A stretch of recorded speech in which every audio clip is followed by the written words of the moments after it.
Pound of Flesh by Shembre. Chapter 12, Part 2. Daddy? Simba raised an eyebrow when he heard Kiara's quiet voice. He was sitting with his paws close to the edge of Pride Rock. The sun was only a sliver on the horizon now, and the haze in the air had tinted the sky a deep pink. Simba had felt uneasy all day, and now even more so. At the moment, he realized that he hadn't seen Kovu since their patrol this morning. "What is it, Kiara?" he asked, turning to her. Kiara bit her lip and looked down. That was all he needed to predict what she would say before she opened her mouth. "I have to tell you something. You're not going to like it," she began. The bridge of her nose wrinkled when she looked up again. "Kovu went to talk to the outsiders, and he told me." Simba started to shake. "He did what? And you knew where he was all day?" "Yes, I'm sorry, Dad. He seemed so sure, and he was he just wanted to try to help you, if he could. He told me he would be back by dark, and now he isn't, and he might be in trouble." Simba gritted his teeth. He was furious that Kovu had disobeyed him, but he was even more furious that Kovu had put himself in danger. Simba knew better than anyone that bravery could make someone do very stupid things. Kiara took a step forward. "Daddy, please don't be mad at him. He's just confused and frustrated. I should have stopped him, but I knew he would do what he wanted." "Yes, you should have stopped him. I could have stopped him if you had come to me," Simba told her angrily. "Now we have to find out what happened to Kovu." "Daddy, I'm sorry." "Yes, you should be." His daughter lowered her head. "You two were very irresponsible." I know." "You both disobeyed me. If anything happens to him..." Somebody cleared her throat, and father and daughter turned. Nala came up behind Kiara.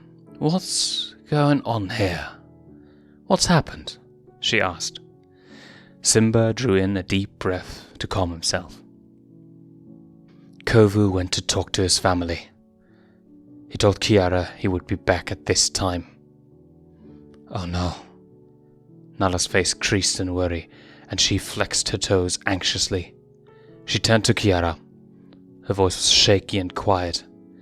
"What were you two thinking?" I'm so sorry, Mom. I thought that what we were doing was right." Simba turned away. Now the sun had disappeared and darkness was settling in. The haze and a thin layer of cloud cover dimmed the stars and the chunk of moon that hung above. The muscles all along Simba's back from his tail to his shoulders crawled, and after a moment he started to lift his paws indecisively. What could he do now? Kovu was out of reach and had put himself there, in danger, to help his pride, because he, the king, had done nothing about the threat of the outsiders. "He would be dead because I did nothing." The night drew on, and after a while Simba lost track of time. Kiara and Nala sat with him, but he could only stare out across the Bridelands. Nala snapped him out of this state by clearing his throat and nudging him with her paw. "Simba." He turned and she gestured towards the den with a head jerk. When she looked over at the mouth of the den, he saw that Kovu had returned home. The young lion stood with his knees bent as he paused at the entrance. When Kovu lifted his paw to take a step into the den, Simba called his name and walked towards him. Kovu flinched and turned slowly. He looked calm until he saw Kiara and Nala behind the king. Guilt and something else morphed his features. "Where were you tonight?" Simba demanded. "And don't lie to me."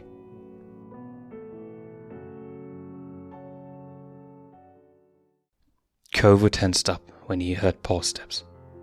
He had sat alone in the dark, trying hard not to panic, knowing that time was running out. What were the Outlanders planning to do with him? What was he going to do if anyone from Pride Lands came looking for him? Was there any way that he could safely escape? Would they sooner kill him than let him go? Could they make him do something he would regret? He growled and lowered his head. He sensed that Vitani was there with him, but it was just dark enough that he wasn't completely sure. She was alone. I wouldn't come any closer if I were. Don't worry, brother. I wouldn't lay a paw on you, Vitani said and chuckled. I won't be the one to strike first, at least.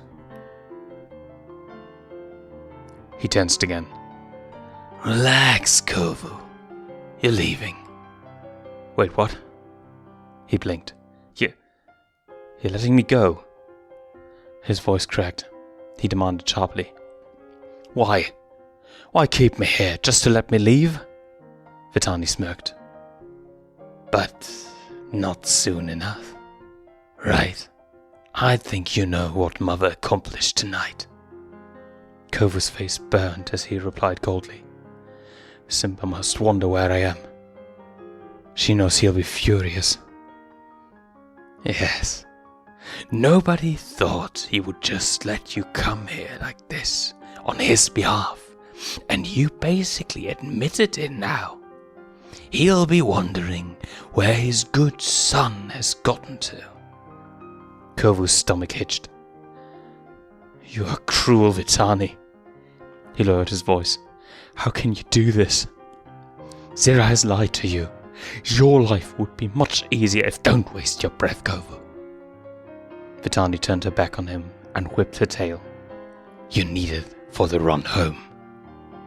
He followed Vitani out of the cell and through the rest of the den. On the way out, Kovu heard the faint growls of lionesses, but saw nobody. It wasn't until he was at the exit that he heard his mother speak. Remember who you are, Kovu. He did not stop walking, nor did he outwardly acknowledge what she had said. Vitani stopped just outside and let him continue on.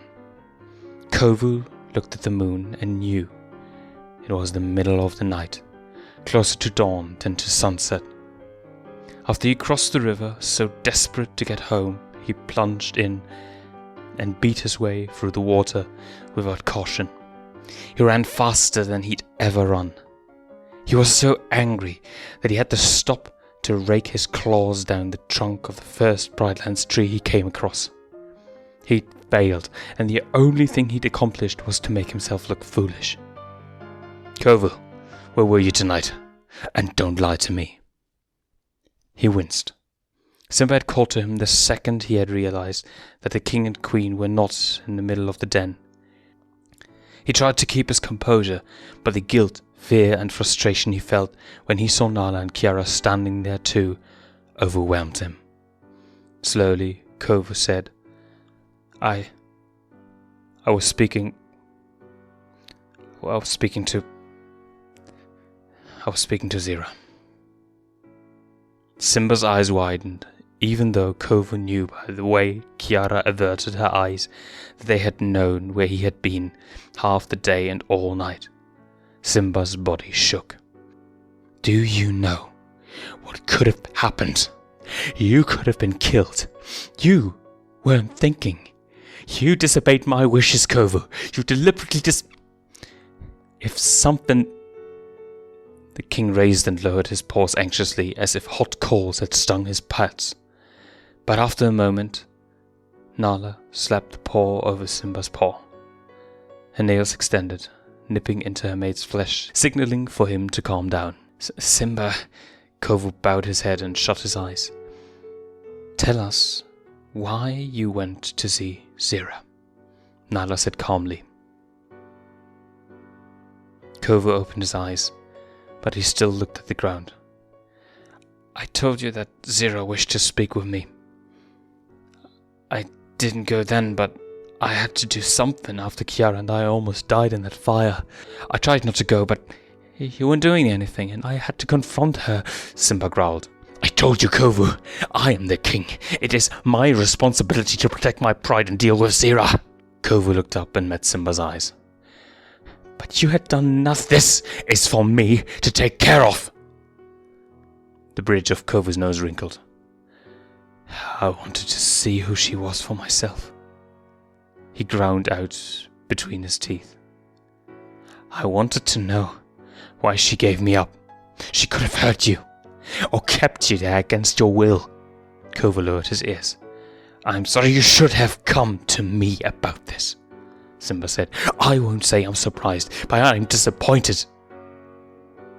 You knew better, Kovu. I do not want to find out that you've gone to see Zira again. I forbid any contact with her. Forbidding me is unnecessary. Kovu frowned and narrowed his eyes. Embarrassment made his eyes flash and his face burn.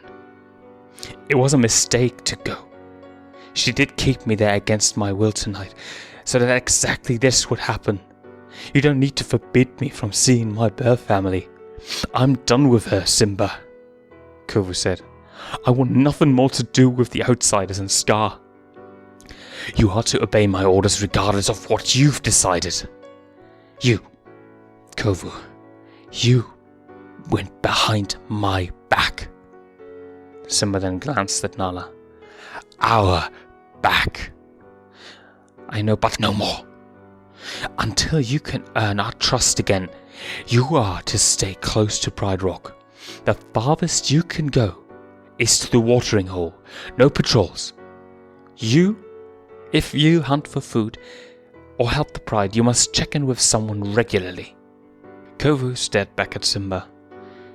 He then looked down at his paws, because there was nothing else that he could say now. He spat through gritted teeth. Yes, sir. Without another word, Simba stormed past Kovu and left them outside with Kiara and Nala. It was in the king's averted eyes. He didn't want to see Kovu. The muscles on his back twitched from his anger. Kovu, Nala spoke up quietly. He means well. Kovu shook his head stiffly and ground his teeth. And I did too. Without looking at Nala or Kiara, he turned and went to a spot just outside of the den. He knew he wouldn't be able to stand sleeping in the same den as the king. He laid down with his head on his paws. Nala went into the den while Kiara stayed outside. Kovu turned his head away. Kovu, I did what I thought was best. He let out a breath through his nose. You got scared. I understand. Kiara came closer.